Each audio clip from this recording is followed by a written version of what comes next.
नमस्ते दोस्तों, आप सभी स्टैथोमेट्स के प्लेटफॉर्म पे हैं। ये हमारी कॉन्सेप्ट कैप्सूल सीरीज़ में फिज़िक्स का पहला लेक्चर है। इसमें हम लोग ड्रिफ्ट वेलोसिटी के बारे में जानेंगे। बेसिकली इसमें हम लोग ड्रिफ्ट वेलोसिटी की डेरिवेशन करेंगे, ड्रिफ्ट वेलोसिटी का फिज़िकल मतलब समझेंगे कि ड्रिफ्ट वेलोसिटी असल में क्या है, ठीक है। और हम लोग समझेंगे कि जो आपकी वो है मोबिलिटी क्या है, ठीक है। हम लोग मोबिलिटी समझेंगे। उसके बाद हम लोग क्या समझेंगे, उसके बाद हम लोग समझेंगे मतलब बेसिकली रेजिस्टिविटी और कंडक्टिविटी की डेरिवेशन करेंगे, ठीक है। इतना सही पार्ट करना है, ज़्यादा बड़ा पार्ट नहीं है, जल्दी ही हो जाएगा ये, ठीक है। तो ये टॉपिक्स कोऑर्डिनेट में ड्रिफ्ट वेलोसिटी है, कंडक्टिविटी एंड रेजिस्टिविटी है, मोबिलिटी है, ठीक है। अब हम लोग ड्रिफ्ट वेलोसिटी समझेंगे। देखो, तुम लोग को ये पता होगा कि जो तुम्हारा कंडक्टर होता है, नॉर्मली जो कंडक्टर है, देखो कंडक्टर में क्या होता है, कंडक्टर कौन होते हैं, इनके फ्री इलेक्ट्रॉन्स है। ये चीज़ तो सब जानते ही हैं। जैसे कंडक्टर है तुम्हारा, मान लो ये उसमें मेटल एटम्स है। कंडक्टर मेटल्स का ही बना होता है। नॉर्मली कंडक्टर्स कौन होते हैं, मेटल्स होते हैं, ठीक है। मान लो ये मेटल एटम्स है, ठीक है। और इलेक्ट्रॉन बनाते हैं इस कलर से, ठीक है। मान लो ये इलेक्ट्रॉन है, ठीक है। Free electrons, not bounded electrons, तुम्हारे फ्री इलेक्ट्रॉन्स है। अब एक नॉर्मल मेटल में, ठीक है, तुम अगर मेटल को देखो, जो तुम्हारा नॉर्मल टेम्परेचर होता है, नॉर्मली टेम्परेचर जो होता है वो कितना होता है, 27 डिग्री सेल्सियस, ठीक है। इसको छोड़ो तुम, अगर तुमने ज़ीरो केल्विन से थोड़ा सा भी ज़्यादा लिया है, मान लेते हैं 1 केल्विन भी लिया है, तो कोई ना कोई थर्मल एनर्जी इन इलेक्ट्रॉन्स के पास होगी। अगर आपने 0 केल्विन लिया है तो मतलब कोई थर्मल एनर्जी नहीं है। बट अगर आपने 0 केल्विन से थोड़ा सा भी ज़्यादा टेम्परेचर लिया है, 1 केल्विन लिया है, 2 केल्विन लिया है, नॉर्मली कितना रहता है टेम्परेचर, 300 केल्विन या 298 केल्विन, 298 केल्विन को, अरे 25 डिग्री सेल्सियस को नॉर्मल टेम्परेचर मानते हो ना, 298 केल्विन को। तो इनके पास, इन इलेक्ट्रॉन्स के पास क्या होती है, थर्मल एनर्जी होती है। ये जो आपके इलेक्ट्रॉन्स हैं, फ्री इलेक्ट्रॉन्स, इनके पास थर्मल एनर्जी है। अब इनके पास थर्मल एनर्जी है और इलेक्ट्रॉन बहुत छोटे हैं, तो ये क्या करते हैं, रैंडम मोशन करते हैं, इधर इधर इधर इधर इधर इधर इधर इधर ऐसे घूमते हैं, ठीक है। तो होता क्या है बेसिकली, जो आपका मेटल है वो एग्जिस्ट कैसे करता है, आपका मेटल एग्जिस्ट करता है फ्री इलेक्ट्रॉन्स और पॉजिटिवली चार्ज्ड एटम्स और फ्री इलेक्ट्रॉन्स की फॉर्म में एग्जिस्ट करता है। इन्हीं पॉजिटिवली चार्ज्ड एटम्स को आपने कर्नल बोला, ठीक है। कर्नल किसको बोला, इन्हीं पॉजिटिवली चार्ज्ड एटम्स को बोला। नॉर्मली क्या हो रहा है, जो आपका कंडक्टर है, ठीक है, मतलब बेसिकली जो कंडक्टर है उसको थर्मल एनर्जी मिली हुई है। यही थर्मल एनर्जी फ्री इलेक्ट्रॉन्स के आयनाइजेशन या एक्साइटेशन काम करता है। अब यही एक्साइटेड या आयनाइज्ड, वैसे आयनाइज बेटर वर्ड होगा, बट उसमें तुम कंफ्यूज हो सकते हो यार, तो एक्साइटेड तुम लोग के लिए ज़्यादा बेटर रहेगा, ठीक है। तो वही जो इलेक्ट्रॉन्स, फ्री इलेक्ट्रॉन्स है, वही उनके पास थर्मल एनर्जी है। क्योंकि उनके पास थर्मल एनर्जी, तो यही फ्री इलेक्ट्रॉन्स क्या कर रहे हैं, देखो रैंडम मोशन कर रहे हैं, कभी इधर जा रहा है, इधर जा रहा है, इधर इधर इधर भी जा सकता है, कि जिधर मन करे उसका उधर जा रहा है, ठीक है। तो और देखो, थर्मल एनर्जी के चक्कर में एक मोशन हो रहा है।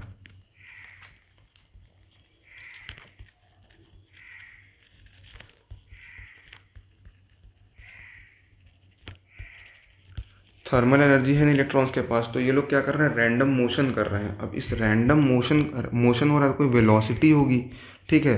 तो ये जो velocity due to thermal energy है, उसको तुम लोग बोलते हो थर्मल वेलोसिटी, ठीक है। तुम्हारा कंडक्टर है, उसके अंदर एटम्स हैं, मेटल के एटम्स, क्योंकि कंडक्टर है, मेटल के एटम्स ने थर्मल एनर्जी ऑब्जॉर्व की, इलेक्ट्रॉन एक्साइट हुआ। अब यही इलेक्ट्रॉन जो है, एक्साइट क्या, एनाइज ही बोल दो, यही इलेक्ट्रॉन फ्री इलेक्ट्रॉन है। अब फ्री इलेक्ट्रॉन रैंडम मोशन कर रहा है due to the thermal energy. तो रैंडम मोशन कर रहा है तो मतलब कोई वेलोसिटी होगी या नहीं होगी, कोई वेलोसिटी होगी, तो उसी वेलोसिटी को क्या बोला आपने, थर्मल वेलोसिटी बोला। अब थर्मल वेलोसिटी की जो वैल्यू होती है वो 10⁵ मीटर पर सेकेंड की रेंज में होती है, ठीक है, 10⁵ मीटर पर सेकेंड। अब हम लोग क्या करेंगे, अब हम लोग इसी कंडक्टर को इलेक्ट्रिक फील्ड देंगे या फिर इसके अलग बैटरी कनेक्ट कर देंगे, ठीक है। फिर से देखो, सेम कंडक्टर बनाते हैं, ठीक है, और इस बार इसके साथ एक बैटरी कनेक्ट कर देते हैं, ठीक है। सबको पता होगा बड़ी वाली लाइन पॉजिटिव होती है, छोटी वाली लाइन नेगेटिव टर्मिनल को रिप्रेजेंट करती है। तो इधर पॉजिटिव है, इधर नेगेटिव है, ठीक है। तो बेसिकली क्या होगा, एक इलेक्ट्रिक फील्ड बनेगी। जैसे एक इलेक्ट्रिक फील्ड बनेगी, जैसे मान लो ये इलेक्ट्रिक फील्ड बन गई, क्योंकि देखो जैसे तुमने बैटरी लगाई वैसे ही क्या हो रहा है, मतलब बैटरी क्या करेगी, देखो बैटरी का एक टर्मिनल पॉजिटिव होता है, दूसरा टर्मिनल नेगेटिव होता है, ठीक है। तो बैटरी का एक टर्मिनल पॉजिटिव है, दूसरा टर्मिनल नेगेटिव है, तो क्या हो रहा है बेसिकली, तो बैटरी एक इलेक्ट्रिक फील्ड टाइप प्रोड्यूस करेगी वो कंडक्टर के अंदर या बेसिकली वायर के अंदर, ठीक है। तो एक इलेक्ट्रिक फील्ड लगेगी फ्रॉम पॉजिटिव टू नेगेटिव, ठीक है। फ्रॉम पॉजिटिव टू नेगेटिव एक इलेक्ट्रिक फील्ड लग रही है, ठीक है। तो तुम्हारे जो इलेक्ट्रॉन्स होते हैं, इलेक्ट्रॉन्स, ठीक है, वो क्या करेंगे, वो इधर मूव करना शुरू कर देंगे, बट वो डायरेक्टली इधर अभी भी मूव नहीं करते हैं, क्योंकि उनके पास स्टिल थर्मल एनर्जी है, उनकी थर्मल वेलोसिटी स्टिल अभी भी है। तो इलेक्ट्रॉन्स क्या करते हैं, ये रैंडम मोशन अभी भी करेंगे। जैसे यहाँ टकराए, मान लो यहाँ एक एटम है तो यहाँ टकराएंगे, यहाँ टकराएंगे, यहाँ टकराएंगे, फिर यहाँ टकराएंगे, यहाँ टकराएंगे, यहाँ टकराएंगे, यहाँ टकराएंगे, यहाँ टकराएंगे, यहाँ टकराएंगे, यहाँ टकराएंगे, यहाँ टकराएंगे, ऐसे करेंगे, ठीक है। बट जब तुम देखोगे, जैसे ये P हो गया, ठीक है, ये Q मान लेते हैं, इसको R मान लेते हैं, इसको S मान लेते हैं। जब तुम देखोगे कि इस इलेक्ट्रॉन्स की एक लाइन में पोजीशन देखोगे तो वो तुमको आगे बढ़ता दिखता है। देखो तुमने बैटरी लगाई, ठीक है, तुमने जैसे ही बैटरी लगाई वैसे ही क्या हुआ, एक तरह की इलेक्ट्रिक फील्ड बनेगी, ठीक है। बैटरी लगाओगे पोटेंशियल डिफरेंस क्रिएट हुआ, जैसे तुमने बैटरी लगाई वैसे ही तुम्हारा पोटेंशियल डिफरेंस क्रिएट हुआ। तुमने बैटरी लगाई, तुम्हारा पोटेंशियल डिफरेंस मान लो इसका V है, तो यहाँ V का पोटेंशियल डिफरेंस क्रिएट हो गया, ठीक है। पोटेंशियल डिफरेंस है, इसका मतलब है क्या है, V equals to E into L होता है, ठीक है। तो लेंथ इतनी है और इलेक्ट्रिक फील्ड तुम्हारी आ जाएगी, मतलब बेसिकली जैसे तुम पोटेंशियल डिफरेंस देते हो वैसे एक इलेक्ट्रिक फील्ड आती है, ठीक है। वो इलेक्ट्रिक फील्ड क्या करती है, इलेक्ट्रॉन्स को अपने अपोजिट मूव करवाती है। बट क्योंकि इन इलेक्ट्रॉन्स के पास थर्मल एनर्जी भी है, तो ये इलेक्ट्रॉन सीधा नहीं मूव करने लगेंगे। ऐसा नहीं होगा कि तुमने इलेक्ट्रिक फील्ड ऐसे लगा दी तो इलेक्ट्रॉन ऐसे मूव करने लगे। इन इलेक्ट्रॉन्स के पास थर्मल एनर्जी भी है, तो इलेक्ट्रॉन्स कैसे मूव करते हैं, ये इलेक्ट्रॉन्स रैंडम मोशन करते हुए किसी एक डायरेक्शन में प्रोग्रेस करते हैं। जैसे इधर जाएगा, इधर जाएगा, ठीक है, फिर इधर जाएगा, इधर इधर इधर इधर इधर। जब तुम इनकी पोजीशंस को एक लाइन में देखते हो तो तुमको आगे बढ़ता हुआ दिखता है। जैसे PQRS तुम एक पोजीशन में देख रहे हो तो ये लाइन में आगे बढ़ता हुआ दिख रहा है, ठीक है। ये जो लाइन में आगे बढ़ता हुआ दिख रहा है, जिस वेलोसिटी से तुमको इलेक्ट्रॉन लाइन में आगे बढ़ता हुआ दिखता है, ठीक है, उसी को क्या बोलते हैं, ड्रिफ्ट वेलोसिटी। देखो मैंने क्या बताया तुमको, थर्मल वेलोसिटी की वैल्यू क्या बताई, देखो 10⁻⁻⁵ के अप्रॉक्स होती है। तुम 10⁻⁻⁵ की वेलोसिटी नॉर्मली वही नहीं कर सकते, क्या बोलते हैं उसको, ऑब्जर्व ही नहीं कर सकते नॉर्मली, ठीक है। तो बेसिकली जब तुम देखते हो असल में इलेक्ट्रॉन अभी भी रैंडम मोशन ही कर रहा है, बट उसका जो रैंडम मोशन है वो डायरेक्शनल है, वो एक डायरेक्शन में प्रोपागेट करते हुए रैंडम मोशन कर रहा है। जो हम लोग देखते हैं, जो हम पोटेंशियल डिफरेंस लगाते हैं, तो जो हमको दिखता है वो ऐसा दिखता है कि इलेक्ट्रॉन अब एक डायरेक्शन में आगे बढ़ रहा है, बट अभी भी ऐसा नहीं हो रहा है। इलेक्ट्रॉन अभी भी रैंडम मोशन कर रहा है, बट रैंडम मोशन के साथ साथ वो एक डायरेक्शन में आगे बढ़ रहा है। समझ रहे हो ना बात को, मतलब बेसिकली इलेक्ट्रॉन अभी देखो टेढ़ा मेढ़ा ही चल रहा है, लेकिन बस इस टेढ़े मेढ़े के साथ साथ वो एक डायरेक्शन में प्रोपागेट करना शुरू कर गया है, ठीक है। तो यही जो प्रोपेगेशन की वेलोसिटी है, यही हम लोग को दिखती है नॉर्मली, क्योंकि ये छोटी होती है, इसको हम ऑब्जर्व कर सकते हैं, ठीक है। तो यही वेलोसिटी क्या होती है, हमारी ड्रिफ्ट वेलोसिटी होती है, ठीक है। जिस वेलोसिटी से इलेक्ट्रॉन हमको कंडक्टर के अंदर प्रोपागेट करता हुआ दिखता है, उसी वेलोसिटी को आप क्या बोल देते हो, ड्रिफ्ट वेलोसिटी बोल देते हो, ठीक है। जिस वेलोसिटी, या ऐसे कहो कि जिस वेलोसिटी से तुम्हारा इलेक्ट्रॉन कंडक्टर के अंदर मूव करता हुआ दिख रहा है, उसी वेलोसिटी को आप क्या बोल देते हैं, ड्रिफ्ट वेलोसिटी बोल देते हैं। तो आप लोग समझ पा रहे होंगे कि क्या बोला हमने, जिस वेलोसिटी से इलेक्ट्रॉन कंडक्टर के अंदर प्रोपागेट करता है under the influence of electric field या under the influence of electric potential, उसी को आप क्या बोलते हो, ड्रिफ्ट वेलोसिटी बोलते हो, ठीक है। इस चीज़ को समझो, मतलब क्या कहना चाहते हो वो समझो। बेसिकली हो क्या रहा है, बेसिकली तुम्हारा ये हो रहा है कि जो इलेक्ट्रॉन है अभी भी कर वो रैंडम मोशन ही रहा है, but due to electric field वो रैंडम मोशन डायरेक्शनल है। इस बार इलेक्ट्रिक फील्ड अप्लाई कर दिया है तो वो जो रैंडम मोशन थी वो डायरेक्शनल हो गई है, ठीक है। देखो अभी भी वो चल ऐसे रहा है, टेढ़ा मेढ़ा ही चल रहा है, लेकिन जब तुम देख रहे हो तो अपीयर कर रहा है कि वो एक डायरेक्शन में चल रहा है, जो कि अपोजिट द इलेक्ट्रिक फील्ड है। नेगेटिव चार्ज है, अपोजिट ही चलेगा, ठीक है। पॉजिटिव चार्ज है तो अलॉन्ग इलेक्ट्रिक फील्ड चलता, ठीक है। तो उसी अब ये अपीयर कर रहा है एक डायरेक्शन में चलता हुआ, तो इसकी अपीयरेंस की कोई वेलोसिटी होगी, उसी वेलोसिटी को क्या बोलते हो, ड्रिफ्ट वेलोसिटी बोलते हो। उसी वेलोसिटी को ड्रिफ्ट वेलोसिटी बोल देते हो। समझ गए होगे ना ड्रिफ्ट वेलोसिटी का कॉन्सेप्ट, कि नॉर्मली कंडक्टर्स में इलेक्ट्रॉन्स थर्मल मोशन करते हैं, ठीक है। जब तुम इलेक्ट्रिक फील्ड अप्लाई करते हो तो इलेक्ट्रॉन्स के ऊपर एक फोर्स लगती है जो कि उनको एक डायरेक्शन में अलाइन करना चाहती है, but due to thermal energy वो अभी भी रैंडम मोशन करते हैं, बट वो अपीयर रैंडम मोशन के साथ साथ वो एक डायरेक्शन में प्रोपागेट करना शुरू कर देते हैं। तो अपीयर होता है कि वो सीधा चल रहे हैं, क्योंकि 10⁻⁻⁵ की वेलोसिटी तो आप ऑब्जर्व कर नहीं सकते हो नॉर्मली, ठीक है।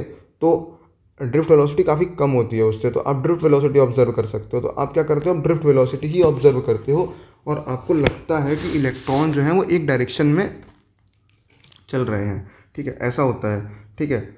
ऐसा आपको लगता है कि इलेक्ट्रॉन्स जो होते हैं वो एक डायरेक्शन में चल रहे हैं, मतलब बेसिकली एक स्ट्रेट लाइन मोशन कर रहे हैं इलेक्ट्रॉन्स, ठीक है। असल में स्ट्रेट लाइन मोशन नहीं हो रहा है, असल में तो अभी भी रैंडम जिगजैग मोशन ही हो रहा है, बट वो अपीयर कर रहा है स्ट्रेट लाइन होता हुआ, ठीक है। तो ये हो गया है ड्रिफ्ट वेलोसिटी का कॉन्सेप्ट की होती क्या है। तो हम लोग करेंगे derivation of the drift velocity, ठीक है। देखो कोई भी वेलोसिटी उसको कैसे निकालते हो, v = u + at के फार्मूला से, ठीक है। अब यहाँ u क्या है, इनिशियली इलेक्ट्रॉन किससे चल रहा था, थर्मल, इनिशियली इलेक्ट्रॉन तो थर्मल वेलोसिटी है उसके पास, ठीक है, u1, ठीक है। ऐसे ही बहुत सारे इलेक्ट्रॉन, देखो ये जो ड्रिफ्ट वेलोसिटी है ये क्या है, पूरे कंडक्टर की है, सारे के सारे इलेक्ट्रॉन जैसे अलाइन होकर चल रहे होंगे सेम वेलोसिटी से लगभग, क्योंकि सेम इलेक्ट्रिक फील्ड अप्लाई कर रखी है, ठीक है। तो ड्रिफ्ट वेलोसिटी पूरे कंडक्टर की होगी, ठीक है। समझ पा रहे हो ना इस चीज़ को, ड्रिफ्ट वेलोसिटी पूरे कंडक्टर की होगी। तो u1, ठीक है, तो u तुम्हारा u1, u2, u3, u4, u5, u6, बहुत सारे, कितने इलेक्ट्रॉन्स होंगे, इनफाइनाइट नंबर ऑफ इलेक्ट्रॉन्स होंगे ना कंडक्टर के अंदर, तो un, ठीक है। अब इलेक्ट्रिक एक्सेलरेशन कैसे निकालोगे, acceleration electric charge into electric field by mass, mass into acceleration = force, force क्या है यहाँ पे, ये तो q इंटू ई होगा, ई क्या, q क्या होता है यहाँ पे, चार्ज ऑन इलेक्ट्रॉन, तो e इंटू ई, ठीक है। ऐसे तुम्हारा एक्सेलरेशन क्या आ गया, इलेक्ट्रिक चार्ज इंटू में इलेक्ट्रिक फील्ड बाई m, ठीक है। इसको वेक्टर लगा लो भाई, क्योंकि इलेक्ट्रिक फील्ड वेक्टर होती है, ठीक है, वेलोसिटी भी वेक्टर होती है, तो यहाँ भी वेक्टर लगाओ भाई सब पे, ठीक है, ठीक है, समझ रहे होगे इस चीज़ को, ठीक है। तो तुम्हारा बेसिकली v क्या आएगा, v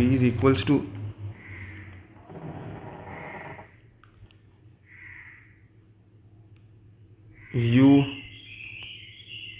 u1 + u2 + u3 + u4 + u5 ... un इनका वेक्टर, ठीक है। अब प्लस तुम्हारा q/m इंटू टाउ, ठीक है। अभी टाउ देखेंगे क्या होता है, टाउ तुम्हारा टाइम ऑफ रिलैक्सेशन होता है, टाउ भी बता रहे हैं क्या होता है, ठीक है।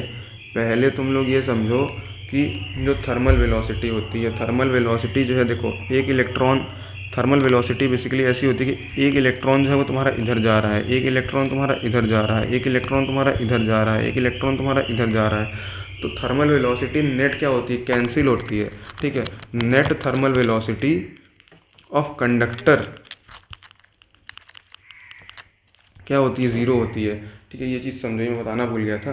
देखो thermal velocity basically, thermal velocity क्या रैंडम मोशन चक्कर में हो रही है, तो इलेक्ट्रॉन्स रैंडमली मोशन करते हैं, तो जो तुम्हारी रैंडम थर्मल वेलोसिटी होती है वो रैंडम होती है, ठीक है। तो बहुत सारे इलेक्ट्रॉन्स हैं, इनफाइनाइट नंबर ऑफ इलेक्ट्रॉन्स है जो इनफाइनाइट नंबर ऑफ डायरेक्शंस में जा रहे हैं, ठीक है। तो इनका नेट रिजल्टेंट जीरो होता है। तुमने देखा है कभी कोई लोहा रखा हो, तुम छू रहे हो, तुमको करंट लग जा रहा हो, नहीं लगता है नॉर्मली, अर्थिंग से लग सकता है, वो अर्थिंग और डिफरेंट फिनोमेना है। नॉर्मली अगर कोई लोहा रखा है या कंडक्टर रखा है, इसको तुम टच करोगे तो तुमको शायद ही करंट लगेगा, नहीं ही लगेगा, इवन नहीं लग सकता, क्योंकि उनकी net thermal velocity, net velocity zero है। सारे के सारे इलेक्ट्रॉन रैंडम मोशन कर रहे हैं, तो कहीं एक जगह पे प्रोग्रेस ही नहीं हो रहा है। अगर कहीं एक जगह पे प्रोग्रेस ही नहीं हो रहा है, ना वो इलेक्ट्रॉन इधर जा रहा है ना वो इलेक्ट्रॉन इधर जा रहा है, ठीक है, नेट कोई प्रोग्रेस नहीं हो रहा है, तो बेसिकली क्या हो रहा है, तो तुम्हारा करंट ही नहीं है। अगर करंट ही नहीं तो करंट तुमको लग कैसे सकता है, ठीक है। जो तो थर्मल मोशन के चक्कर में ज़ीरो करंट होता है, बट ड्रिफ्ट के चक्कर में करंट होता है। ड्रिफ्ट कब हो रहा है, जब तुम इलेक्ट्रिक पोटेंशियल दे रहे हो, तो ड्रिफ्ट के टाइम पे जो तुम्हारे इलेक्ट्रॉन्स हैं भले ही वो रैंडम मोशन कर रहे हैं अभी भी, बट वो प्रोग्रेस कर रहे हैं किसी एक स्पेसिफिक डायरेक्शन में। अगर वो प्रोग्रेस कर पा रहे हैं किसी स्पेसिफिक डायरेक्शन में, इसका मतलब है वो इलेक्ट्रिक करंट है, ठीक है। थर्मल मोशन में क्या हो रहा है, थर्मल मोशन में जो तुम्हारे इलेक्ट्रॉन्स हैं वो रैंडम मोशन कर रहे हैं, कोई नेट मूवमेंट ही नहीं हो रही है इलेक्ट्रॉन्स की, कोई नेट मोशन ही नहीं हो रहा है इलेक्ट्रॉन्स का, अगर कोई नेट मोशन नहीं होगा इलेक्ट्रॉन्स का, तो इससे क्या समझ रहे हो, इससे ही समझ पा रहे होगे कि करंट नहीं है, ठीक है, करंट है ही नहीं, ठीक है। तो net velocity, net thermal velocity क्या होती है, जीरो होती है, तो समझ गए होगे। लेकिन ड्रिफ्ट वेलोसिटी केस में क्या होता है, तुम्हारा net motion of the electrons हो रहा है। देखो तुमको दिख रहा होगा ना, ये इलेक्ट्रॉन पहले यहाँ था, अब यहाँ पहुँच गया, भले ही वो रैंडमली पहुँचा, सीधा नहीं पहुँचा, बट वो यहाँ पहुँचा है, मतलब उसने इतनी डिस्टेंस ट्रेवल की, मतलब उसने इतना वेलोसिटी उसका, मतलब बेसिकली उसने यहाँ से यहाँ तक गया। तो इलेक्ट्रॉन के मोशन को क्या बोलते हो, करंट बोलते हो। तो यहाँ से यहाँ तक आया, तो मतलब इलेक्ट्रॉन डिस्प्लेस हुआ अपनी पोजीशन से, ठीक है। तो बेसिकली करंट जनरेट हुई, ठीक है, समझ रहे हो ना, क्योंकि अभी भी कर्व रैंडम मोशन नहीं रहा है, बट वो एक लाइन में आ रहा है, मतलब स्ट्रेट लाइन में अपीयर हो रहा है, ठीक है। और करंट क्या होता है, current motion of the electrons ही तो होता है, मोशन ऑफ द चार्ज ही तो होता है, ठीक है। फ्लो ऑफ द चार्ज को क्या बोलते हो, करंट बोलते हो, ठीक है। तो यहाँ फ्लो हो रहा है एक डायरेक्शन में, वहाँ नेट फ्लो जीरो है, बट यहाँ नेट फ्लो बन रहा है, क्योंकि ऐसे ये इलेक्ट्रॉन है, ऐसे एक और इलेक्ट्रॉन मान लो, वो भी ऐसे ऐसे करते हुए यहाँ पहुँचेगा, ठीक है। एक और इलेक्ट्रॉन मान लो जो मतलब थोड़ा और इधर उधर करके इधर पहुँचेगा। तो नेट इलेक्ट्रॉन्स का मोशन तुम्हारे डायरेक्शन में हो रहा है, वहाँ नेट इलेक्ट्रॉन का मोशन अपोज हो रहा है। जैसे मान लो वहाँ क्या हो रहा है, एक इलेक्ट्रॉन तुम्हारा इधर चला गया, तो दूसरा इलेक्ट्रॉन तुम्हारा इधर चला गया, तो नेट करंट क्या हो गया, मतलब करंट वेक्टर नहीं होता, वैसे ऐसे नहीं बताना चाहिए, बट नेट करंट वहाँ जीरो रहता है, और यहाँ करंट रहता है, ठीक है। ड्रिफ्ट वेलोसिटी के केस में जब तुम पोटेंशियल दे देते हो तो नेट करंट रहता है, क्यों, क्योंकि एक डायरेक्शन के अलोंग तुम्हारा मोशन हो रहा है, समझ गए होगे ना इस चीज़ को, ठीक है। तो तुम्हारा ये जो थर्मल वेलोसिटी का नेट है, ये क्या हो जाएगा, ये ज़ीरो हो जाएगा। तो तुम्हारा जो ड्रिफ्ट वेलोसिटी होती है वो तुम्हारी आती है QE/m इंटू टाउ। अब जो टाउ होता है वो टाइम ऑफ रिलैक्सेशन होता है। देखो जब तुम्हारा ये इलेक्ट्रॉन, देखो ये तुम्हारा कंडक्टर हो गया, इसमें ढेर सारे क्या होंगे, पॉजिटिवली चार्ज मेटल आयंस होंगे, जिनको क्या बताया था, कर्नल्स बोलते हैं। इलेक्ट्रॉन यहाँ जा रहा है, यहाँ इसको कोलाइड कर जाएगा, फिर इससे कोलाइड कर जाएगा, इससे कोलाइड कर जाएगा, इससे मान लो इससे नहीं गया, यहाँ कर गया कोलाइड, फिर यहाँ कर गया, यहाँ कर गया, ऐसे करता है इलेक्ट्रॉन, ठीक है। कोलिजन के साथ साथ आगे बढ़ेगा इलेक्ट्रिक फील्ड के इन्फ्लुएंस में, ठीक है। तो बेसिकली हो क्या रहा है, क्या हो रहा है बताओ, इलेक्ट्रॉन ऊपर नीचे करते हुए जा रहा है। अब जो दो सक्सेसिव कोलिजन, देखो वेलोसिटी इलेक्ट्रॉन के पास कहाँ से कहाँ तक होगी, वेलोसिटी इस कोलिजन से लेके इस कोलिजन के टाइम पे तो वेलोसिटी तुम कर नहीं सकते हो, ठीक है। कोलिजन के टाइम पे, at the time of collision velocity zero होती है, ठीक है। कोलिजन के बाद दोबारा वेलोसिटी मिल जाती है, वो अलग बात है, ठीक है। तो तुम जो वेलोसिटी निकालोगे वो इसी टाइम के लिए तो निकालोगे, इसी जो यहाँ से यहाँ इस कोलिजन से लेके इस कोलिजन तक का टाइम है, इसी को क्या बोलते हो, टाइम ऑफ रिलैक्सेशन या टाउ बोलते हो। Tau is equals to time of relaxation. ये तुम्हारा दो सक्सेसिव कोलिजन्स के बीच का टाइम है, ठीक है। दो सक्सेसिव कोलिजन्स के बीच का टाइम है टाउ, टाइम ऑफ रिलैक्सेशन। इसी टाइम के लिए तुम वेलोसिटी निकालोगे। जब वो अगले कोलिजन पे गया तो at the time of collision क्या होगी, वेलोसिटी जीरो होगी, दोबारा उसको वेलोसिटी मिलेगी, वो अलग बात है, ठीक है। तो tau is time of relaxation, ठीक है। तो तुम्हारी ड्रिफ्ट वेलोसिटी की इक्वेशन ये आ गई, ठीक है। अब हम लोग क्या करेंगे, हम लोग डिराइव करेंगे तुम्हारा रेजिस्टिविटी और conductivity using the drift velocity, ठीक है।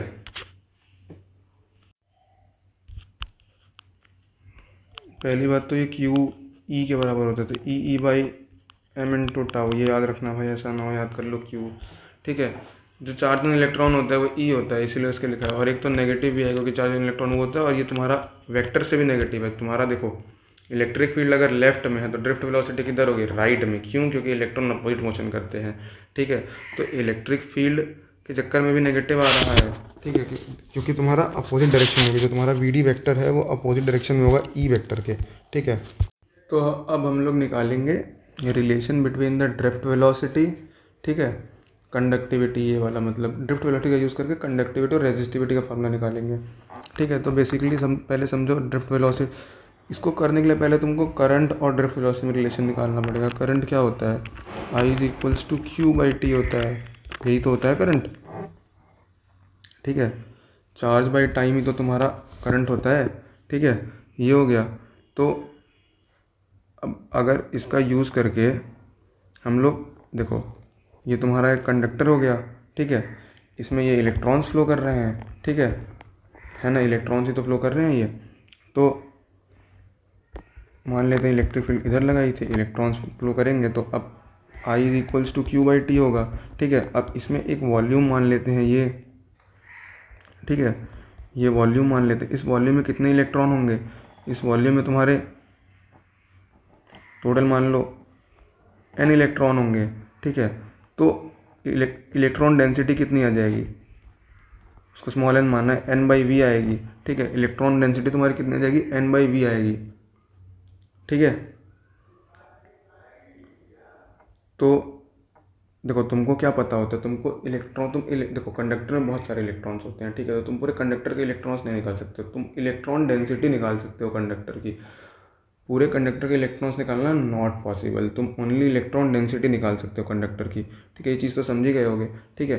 तो बेसिकली क्या हो रहा है, तुम्हें ये पता है, ठीक है, कंडक्टर की इलेक्ट्रॉन डेंसिटी, तो total number of electrons in conductor क्या होंगे, n/v ही तो होंगे, ठीक है। तुम कंडक्टर के टोटल नंबर इलेक्ट्रॉन निकाल सकते हो, नहीं निकाल सकते, इनफाइनाइट होते हैं, बट किसी गिवन सेगमेंट के टोटल नंबर ऑफ इलेक्ट्रॉन निकालने के लिए, किसी गिवन मान लो L सेगमेंट के हम इलेक्ट्रॉन निकाल रहे हैं, ठीक है, किसी गिवन L सेगमेंट के टोटल नंबर ऑफ इलेक्ट्रॉन्स निकालने के लिए तुम क्या कर सकते हो, तुम इलेक्ट्रॉन डेंसिटी मल्टीप्लाई वॉल्यूम कर सकते हो। अब वॉल्यूम क्या होता है, वॉल्यूम तुम्हारा होता है एरिया इंटू में लेंथ, ठीक है, तो यहाँ पुट कर दो, ठीक है। तो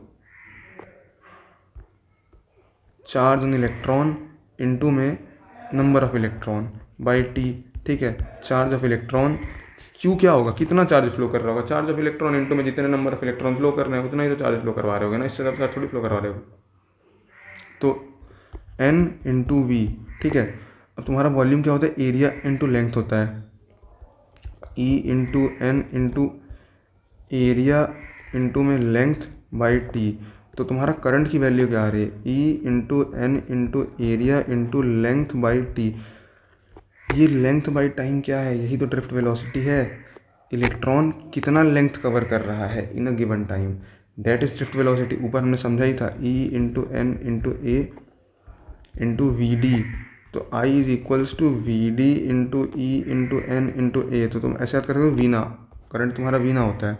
देखो जब तुम ये देख रहे हो, ठीक है, मान लो जैसे हमने इस सेक्शन ऑफ द कंडक्टर को लिया है, अरे यार कलर समझ नहीं आ रहा होगा, इससे करता हूँ, इससे भी नहीं आएगा, इससे कर लेता हूँ। मान लो तुमने इस सेक्शन, तो और घटिया है, मान लो तुमने इस सेक्शन ऑफ द करंट को लिया है, ठीक है, इस सेक्शन ऑफ द कंडक्टर को लिया है, तो इसमें इलेक्ट्रॉन इतना ही तो चला है, एल ही तो चला है इन टी टाइम। इस सेक्शन ऑफ कंडक्टर में इलेक्ट्रॉन तुमको कितना पीरियड चलता हुआ, एल इन टी टाइम, तो ड्रिफ्ट वेलोसिटी क्या हो जाएगी, V D is equals to L/T। समझ रहे हो ना बात को, ठीक है।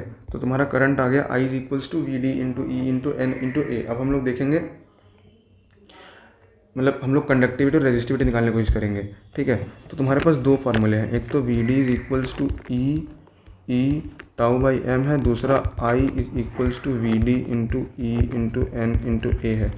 कहीं से भी वी डी की वेलोसिटी निकाल के डाल दो, मैं ये वाली वेलोसिटी इसमें वैल्यू इसमें डाल रहा हूँ, तो I is equals to E into tau by M into E into N into A आ रहा है मेरा, ठीक है। तो I is equals to E square into tau into N into A by M, ठीक है, इंटू में इलेक्ट्रिक फील्ड आ रही है। अब electric field is equals to voltage by L होता है, ठीक है। तो I is equals to E into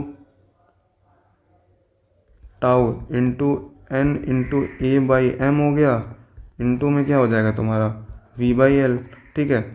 तो I is equals to E into tau into, अरे ई स्क्वायर है ना ये, तो E square into tau into N into A by M L into में वोल्टेज हो गया, ठीक है।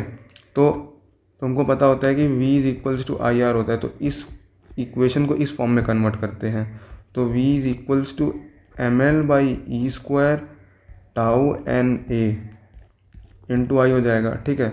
अब यहाँ से कंपेयर करो तो रेजिस्टेंस किसके बराबर आ रही है, रेजिस्टेंस आ रही है तुम्हारी M L by E square tau N A. सबसे पहले क्या किया, सबसे पहले करंट का रिलेशन निकाला विद ड्रिफ्ट वेलोसिटी, जो ऊपर समझ में आ गया होगा, ठीक है। फिर क्या किया, फिर करंट, ये जो ड्रिफ्ट वेलोसिटी की ये वाली वैल्यू थी वो करंट वाली वैल्यू में डाल दी, तो तुम्हारा ऐसा इक्वेशन आया, ठीक है। ई स्क्वायर टाउ एन ए, ये तुम्हारा इलेक्ट्रिक फील्ड हो गई, ठीक है, और बाई में एम तो था ही। फिर हमने क्या किया, इलेक्ट्रिक फील्ड की वैल्यू डाल दी, E is equals to V by L होता है वहाँ से, फिर हमने इक्वेट कर लिया उसको, ठीक है। फिर हमने ओम्स लॉ से कंपेयर करके रेजिस्टेंस की वैल्यू निकाल ली, ठीक है। अब तुम्हारा जो रेजिस्टेंस होता है वो हमको पता है क्या होता है, रो एल बाई ए होता है। और रेजिस्टेंस तुम्हारा आया क्या है, रेजिस्टेंस तुम्हारा आया है M L by N E square tau A के बराबर, ठीक है। और ये रो एल बाई ए के बराबर होगा, यहाँ से एल बाई ए काट दो, तो रो क्या आ रहा है, M by N E square tau. तो तुम्हारा रेजिस्टिविटी का फॉर्मूला आ गया। और रेजिस्टिविटी क्या होती है, ये 1 बाई कंडक्टिविटी होती है। कंडक्टिविटी कप्पा से लिखते हैं ना शायद, हाँ कंडक्टिविटी कप्पा से लिखते हैं। तो कंडक्टिविटी क्या हो जाएगी तुम्हारी, N E square tau by M. तो यहाँ से देखने को क्या मिल रहा है, यहाँ से देखने को मिल रहा है जो तुम्हारी रेजिस्टिविटी होती है वो डिपेंड नहीं करती है, ना डायमेंशंस ऑफ द कंडक्टर पे डिपेंड नहीं करती है। Resistivity do not depend on the dimensions of the conductor, वो कंडक्टर के ऊपर डिपेंड करती है और टेम्परेचर के ऊपर डिपेंड करती है। रेजिस्टिविटी जो होती है, रेजिस्टिविटी कंडक्टिविटी है तुम्हारे कंडक्टर के ऊपर, कंडक्टर के नेचर के ऊपर, बेसिकली कंडक्टर के नेचर पे डिपेंड करती है। और तुम्हारा किस पे डिपेंड करती है, टेम्परेचर पे, ठीक है। अब तुम टेम्परेचर पे कैसे करती है, देखो रेजिस्टिविटी इन्वर्सली प्रोपोर्शनल है टाउ के, रेजिस्टिविटी जो है वो इन्वर्सली प्रोपोर्शनल है टाउ के, ठीक है।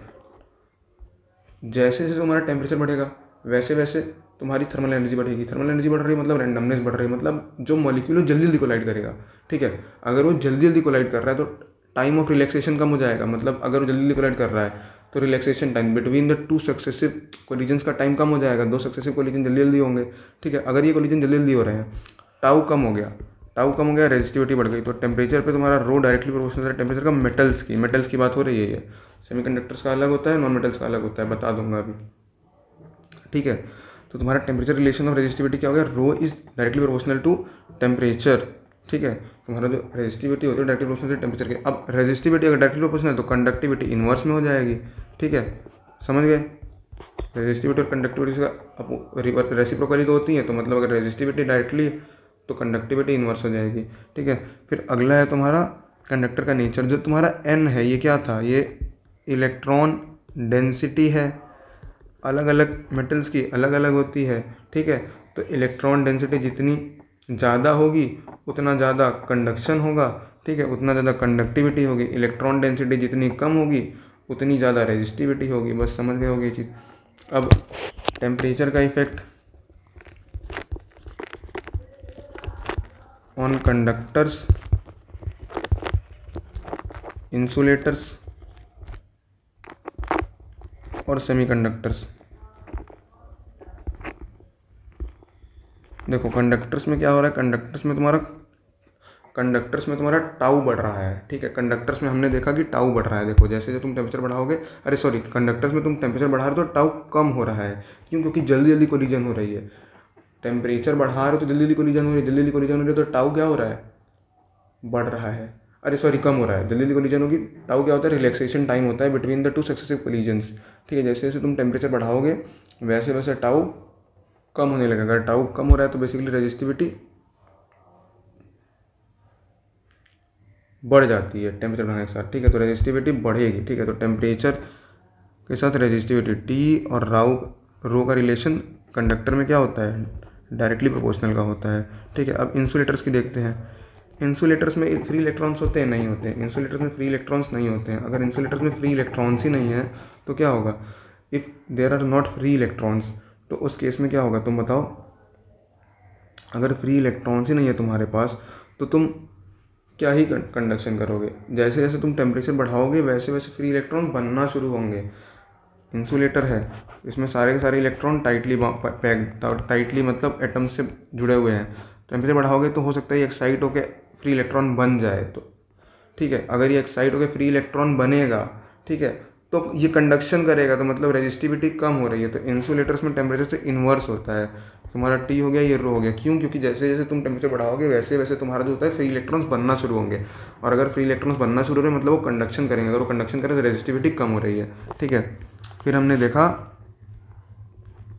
वो सेमीकंडक्टर्स का, ये इंसुलेटर्स का हो गया, तुम्हारा सेमीकंडक्टर है, ठीक है। सेमीकंडक्टर में क्या होता है, तुम्हारे इलेक्ट्रॉन होल पेयर जनरेट होते हैं, ठीक है, समझ रहे हो ना। तो इनका अलग होता है थोड़ा। सेमीकंडक्टर्स में भी क्या हो रहा है, सेमीकंडक्टर्स में तुमने पढ़ा होगा इलेक्ट्रॉन होल पेयर होते हैं ना, वो इलेक्ट्रॉन होल पेयर, ठीक है। इलेक्ट्रॉन होल पेयर होते हैं, इलेक्ट्रॉन होता है और उसकी खाली जगह मतलब होल होता है, ठीक है। तो ये अगर किसी ने सेमीकंडक्टर नहीं पढ़ा है तो शायद उसको समझ में ना आए भाई, तो सेमीकंडक्टर पढ़ लेना, फिर एक बार देखना। ये सेमीकंडक्टर्स में इलेक्ट्रॉन होल पेयर होते हैं। तुम जैसे जैसे टेम्परेचर बढ़ाते हो वैसे वैसे जो इलेक्ट्रॉन्स होते हैं वो कंडक्शन बैंड में जाते हैं। तुम जैसे जैसे टेम्परेचर बढ़ाओगे जो इलेक्ट्रॉन्स हैं वो तुम्हारे कंडक्शन बैंड में जाएंगे।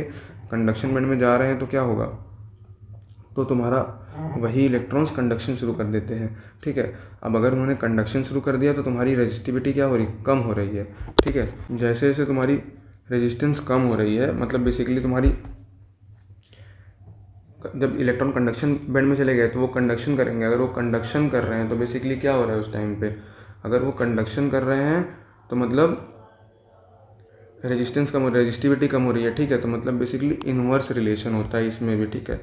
सेमीकंडक्टर में भी इन्वर्स रिलेशन होता है, ठीक है, मतलब इन्वर्स ही होगा सेमीकंडक्टर में, वैसे पूरा इन्वर्स नहीं होता है, ठीक है। इसको जब सेमीकंडक्टर कराएंगे तो अच्छे से बताएंगे एक बार, ठीक है। तो थोड़ा अजीब सा होता है। अब हम लोग को पढ़नी है मोबिलिटी। मोबिलिटी यहीं पढ़ लेते हैं ड्रिफ्ट वेलोसिटी के साथ, ठीक है।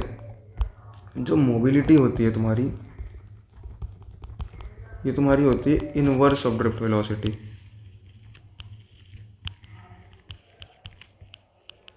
Mobility is inverse of drift velocity. तो बेसिकली जो म्यू होती है वो 1/vd होती है, ठीक है। तो ये क्या हो जाएगी, ये तुम्हारी हो जाएगी m/e कैपिटल ई होगा ई टाउ, ठीक है।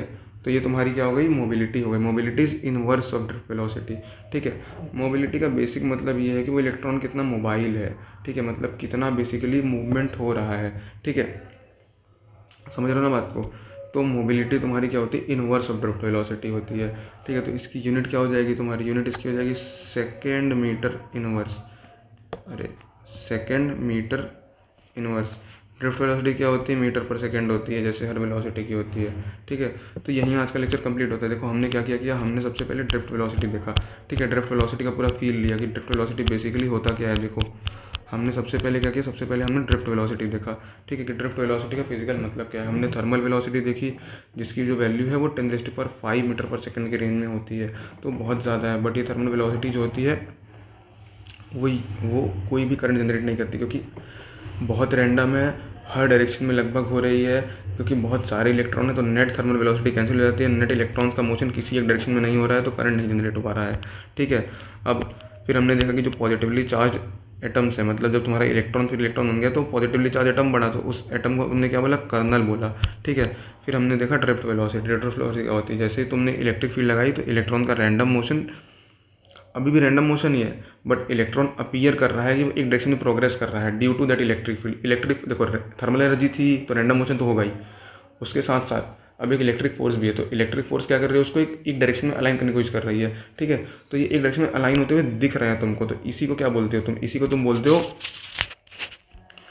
इसी मतलब जो एक डायरेक्शन में अलाइन होने की वेलोसिटी, इसी वेलोसिटी को तुमने क्या बोला, ड्रिफ्ट वेलोसिटी है, ठीक है। तो ड्रिफ्ट वेलोसिटी हो गया। अब इलेक्ट्रॉन ने ड्यूरिंग ड्रिफ्ट वेलोसिटी से जब कंडक्टर का एल लेंथ ट्रेवल किया, इलेक्ट्रॉन ने ड्रिफ्ट वेलोसिटी से कंडक्टर का एल लेंथ ट्रेवल किया टी टाइम में, तो ड्रिफ्ट वेलोसिटी क्या हो जाएगी, L/T हो जाएगी। एक फॉर्मूला ये है, ठीक है।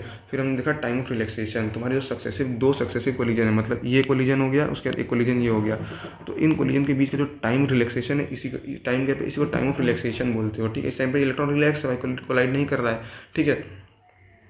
इसी टाइम के लिए तुम्हारी ड्रिफ्ट वेलोसिटी कैलकुलेट होती है, क्योंकि अब यहाँ आएगी तो लड़ेगी तो कुछ और वेलोसिटी हो जाएगी, इसके पहले कुछ और रहेगी, तो इसी टाइम के लिए तुम्हारी ड्रिफ्ट वेलोसिटी कैलकुलेट होती है, ठीक है। अब तुमने ड्रिफ्ट वेलोसिटी की डेरिवेशन देखी, हमने क्या किया, हमने v = u + at वाला नॉर्मल फॉर्मूला लगाया। अब तुम्हारा जो u था वो थर्मल वेलोसिटी था, ठीक है। तो नेट थर्मल वेलोसिटी क्या होती है, जीरो होती है, ठीक है। वो हमने ऊपर समझा था, क्योंकि बहुत सारे डायरेक्शन में चल रहा है तो मतलब नेट जीरो हो गया। अगर लगभग हर डायरेक्शन में इलेक्ट्रॉन जा रहे हैं तो मतलब नेट जीरो हो जाएगा, ठीक है। फिर हमने क्या किया, mass into acceleration is equals to force होता है, और यहाँ फोर्स इलेक्ट्रिक फोर्स है तो Q इंटू ई है, ई इंटू ई लगेगा, तो यहाँ से एक्सेलरेशन की वैल्यू निकाल के डाल दी, ठीक है। तो हमारा वेलोसिटी ड्रिफ्ट का फॉर्मूला आ गया E into electric field by M into tau. ये माइनस क्यों है, क्योंकि तुम्हारा ड्रिफ्ट वेलोसिटी इधर है, अरे अगर इलेक्ट्रिक फील्ड राइट में है तो ड्रिफ्ट वेलोसिटी लेफ्ट में होगी, ठीक है। क्यों, क्योंकि इलेक्ट्रॉन्स का मोशन उल्टा होता है इलेक्ट्रिक फील्ड के, तो माइनस है, ठीक है। फिर हमने देखी मोबिलिटी। मोबिलिटी क्या होती है, inverse of the drift velocity होती है, ठीक है। Inverse of the drift velocity क्या होती है, मोबिलिटी होती है, उसकी यूनिट ये होती है, ठीक है। क्वेश्चन आएगा सीधा तुमको ये दे देगा और पूछेगा कि मोबिलिटी बताओ, ठीक है।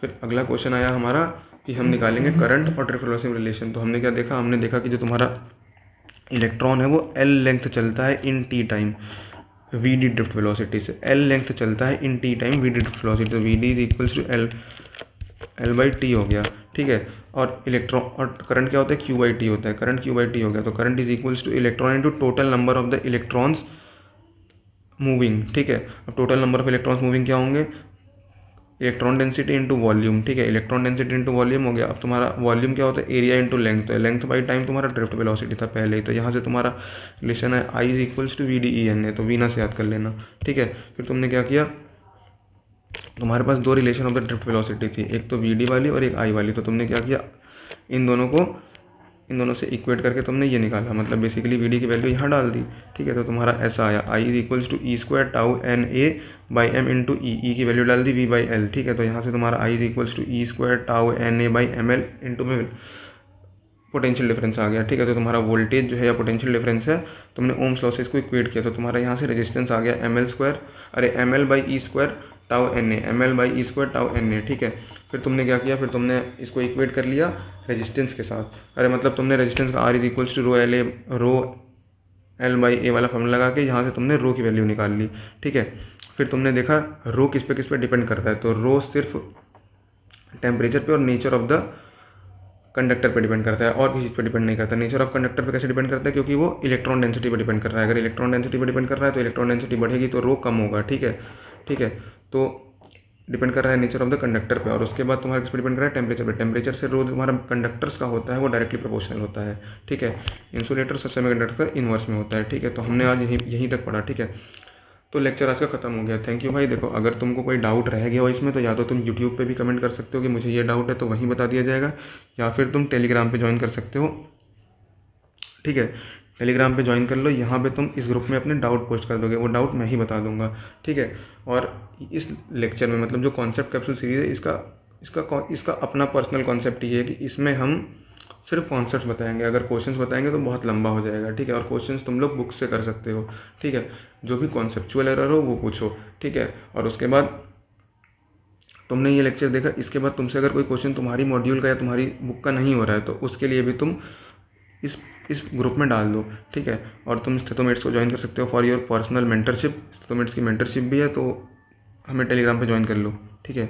All the best, thank you भाई।